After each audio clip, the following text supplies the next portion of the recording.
Hi, and welcome to another episode of Game Sweet Zone, where we learn musical skills by recreating and analyzing video game music.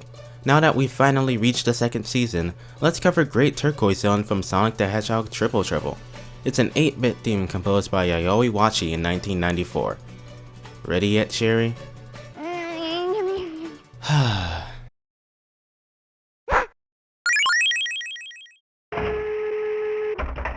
Okay, let's get started.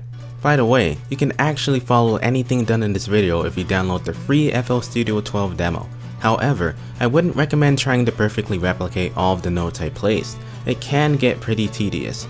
It's also the reason why I had to revise this entire video, because I wrote it out as a tutorial. Hours of work just gone away. The Sega Master System and Game Gear used a sound generator chip called the SN76489, developed by Texas Instruments. It's important to know the sound chip so we know what to use and under what limitations. It has 3 square wave tone generators and 1 noise generator. In other words, we will be using 3 playlist tracks for square waves and 1 for noise, which is present in all Game Gear music. We will need multiple instances of a single plugin, 3x OSC, short for 3 times oscillator. An oscillator is what generates waveforms, like sine and square waves. Note that all of these oscillators will be given a max polyphony of 1, which means an instrument, each oscillator in this case, can only play 1 note at a time. This follows the console's limitations, but the higher the polyphony, the more notes you can play at once. As usual, I placed the original music in the playlist and used it as a reference. Always use a metronome to keep time, especially when establishing what the time signature and tempo is.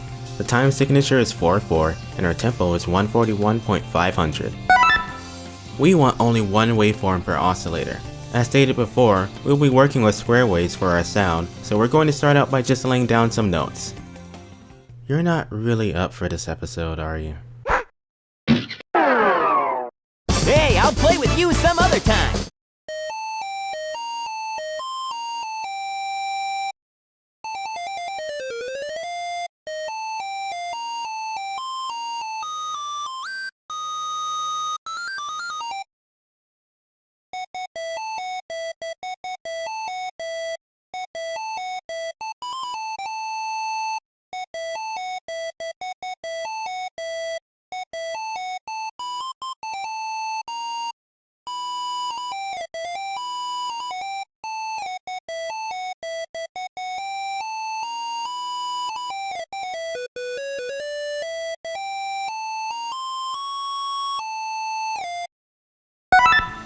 The bass notes are a lot more simple, but are still played by a square wave. Who would have guessed?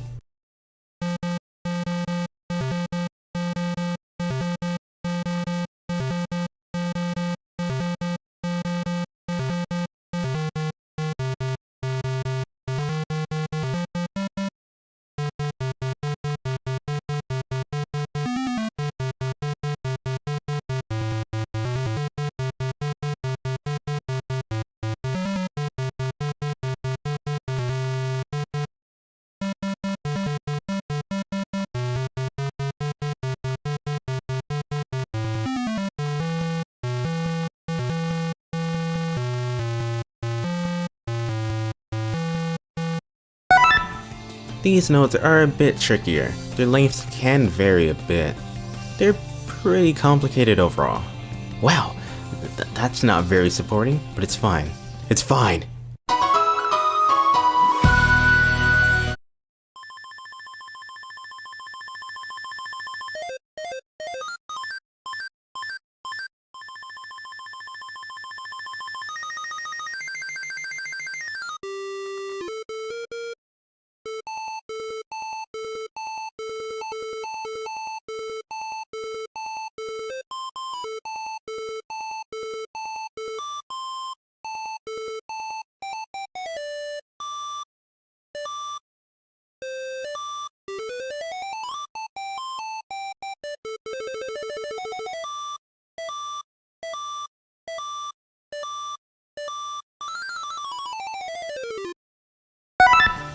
In retro music, white noise is used as percussion.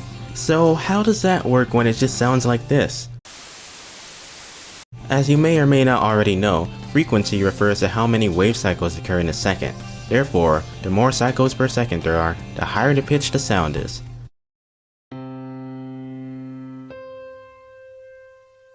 However, white noise has a ton of waveforms that are playing simultaneously at multiple frequencies, at about the same level of amplitude. White noise doesn't have a definite pitch, so in order to change how it sounds, we must limit the frequencies that are being produced. Doing this will change what sounds from the white noise are the most prominent. That's how we will get our sound. First, we must replicate the percussion pattern that this piece produces. I originally used square waves to distinguish between the two sounds, so we'll show you the patterns a bit later. There are also two variations of noise used, so we'll organize them with top and bottom notes. So, how exactly do we switch between these variations? Clone the channel. It's a perfect way to gain companionship. See? Look at that. Social anxiety's gone. Don't worry about how many channels we have. Just remember that the playlist will only have 4 different sounds playing at once, and none of these channels can play more than one note at a time. We're just switching between sound qualities. By now, you probably noticed that not even the square waves sound very close to the originals. Aside from other things, ours has a higher bit depth, which is basically sound resolution. Think of bit depth like a YouTube video. The lower the number, the lower the quality is, right? The Game Gear has its limitations, so sound resolution is quite low. So we're going to use what's called Bitcrushing, which basically lowers the resolution of a sound. Not only will this help us match the original's quality, but it can give just about any sound a more retro feel to them as well. It works for voices too. There's a link in the description to the free Bitcrusher plugin we will be using. We will be using this on all of our occupied mixer tracks, where we basically put our FX in for instruments. Envelopes alter the way the volume of a sound gradually changes. They're also good for being passive aggressive, but let's just focus on the former. To give you a quick overview, attack affects how long it takes for the sound to reach its full volume.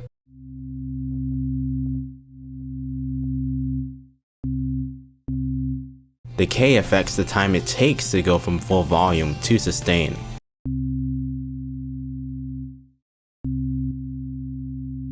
Sustain affects the volume level that stays while you hold down a note.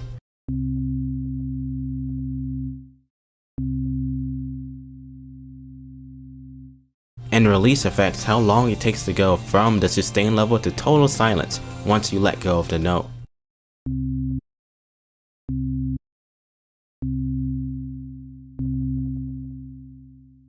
Envelopes are super important to getting the most out of a sound, especially the ones we have right here. You'll see drastic differences in a bit. We will also alter frequencies along the way through Equalization, which lets us change the volume of any given frequency. Let's go one by one. The envelope of our first square wave looks like this. We will also set the bit depth to 8 and reduce it by 1. We removed some of the higher frequencies. Here's the bass square's envelope. We'll give it a bit depth of 7 and reduce the quality by 2. In Equalization, we'll mainly increase the mids. I really want you to look closely at our third square wave, which plays all of these short notes. The envelope looks like this. The knobs you see to the right affect the frequency bandwidths and filters, but we won't really get into that. If you're following along, just try to copy the knob values to ensure that they have no unique qualities and live a meaningless existence. As for Bitcrushing, we will reduce it by 4 with a bit depth of 7. We're not done yet though. The second section has a different sound, so we'll duplicate this channel and change the envelope. All you have to do is slightly increase the delay, which gives it this kind of pop sound. Now we have 2 versions of a sound we can switch between, just like the white noise we're about to cover. We basically gave the new channel the repetitive notes, while the original has them deleted. Since we applied delay to the cloned square wave, we have to place it about 1/6 before its original position, otherwise it won't play in time with the other sounds. Here's the envelope for the first white noise sound. The bit crushing's pretty heavy here. We reduced it by 15 samples and set the bit depth to 5.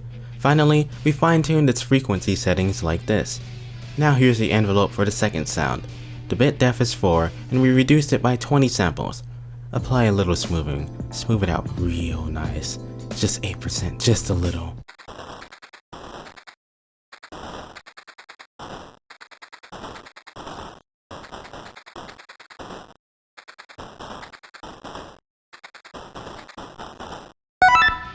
Vibrato is an articulation in which we take a single note and rapidly change its pitch. There are a few cases where it's used, so we must use it as well. We'll be using it for the square wave that plays the main melody. Once we link a control surface plugin to the amount knob on our channel's pitch settings, we can toggle vibrato on and off, as well as decide how much of it we will use. We're going to make the automation look like a wrapped triangle. In other words, the vibrato will slowly fade into a suitable level and be turned off when we're done with it. We'll be using this about 3 times. At this point, we basically covered Great Turquoise Zone. I'm not done with it though, so let's add more to this in a way that feels natural. Now you're probably familiar with Green Hill Zone's theme. Try to pay attention to the intro. We'll be replicating that intro to use here, but in a fitting manner so I won't use the same notes.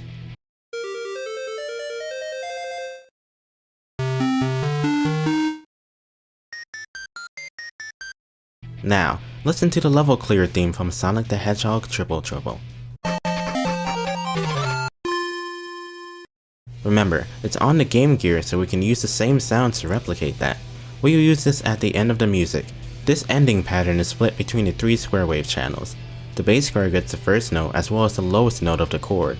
The lead square gets the middle note. Finally, the supporting square gets the highest note. The last thing that's left to do is to set the volume and panning. Here's what mine looks like. Volume knobs are on the right and panning is on the left. Basically, everything is panned to the left and right speakers, except for the lead square that plays our main melody. At long last, we made it. Took me an entire month just to do this stinking episode. What an emotional roller coaster. Even if this felt like too much for you, that's totally fine. If you want to make 8-bit music, you can easily just download an NES sound font and just put in notes. Even then, however, I hope you gain some kind of understanding of how music like this works. Stay a little longer to listen to our result if you like. But honestly, thanks for getting this far in the first place. These videos take an extreme amount of work from me to do, even when I had to cut out hours of work from this episode, so I'm grateful you even watched it. I plan on changing things about the series so episodes don't take as long, but I digress.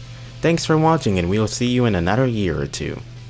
Cause that's basically how long it takes to make these videos.